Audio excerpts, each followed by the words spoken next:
శివుడు నిర్వికారి, ఎక్కడో శ్మశానంలో ఉంటాడు. ఒళ్ళు మొత్తం బూడిద పూసుకుంటాడు. నుదిటి మీద విభూదితో అడ్డంగా బొట్టు పెట్టుకుంటాడు. జులపాల జుట్టును ముడి వేసుకుంటాడు. అతని మెడలో నాగుపాము ఉంటుంది.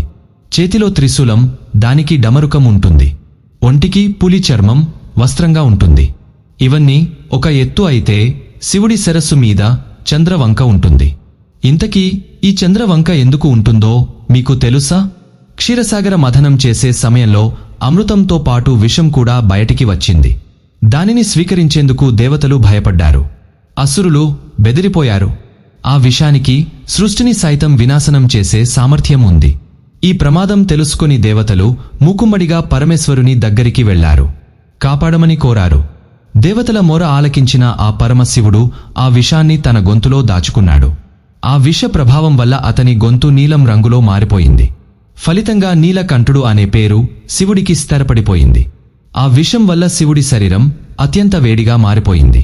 దానిని తగ్గించేందుకు చంద్రుడిని తల మీద ఉంచుకోవాలని శివుడిని దేవతలు వేడుకున్నారు. దానికి శివుడు అంగీకరించకపోయినప్పటికీ చంద్రుడి తెలుపు రంగు, చల్లదనం వల్ల విష ప్రభావం కొంతవరకైనా తగ్గుతుందని దేవతలు ఒప్పించారు.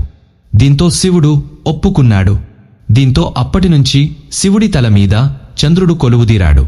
అలా చంద్రుడి వల్ల శివుడిపై విష ప్రభావం కొంత తగ్గింది.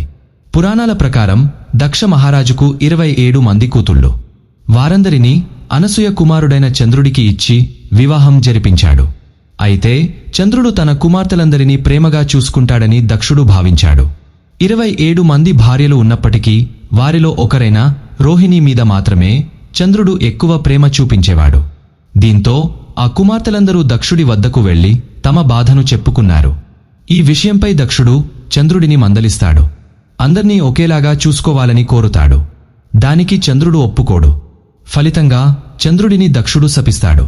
రోజురోజుకు వెలిగి చివరికి తగ్గి మొత్తానికి అంతర్ధానమవుతావని శపిస్తాడు.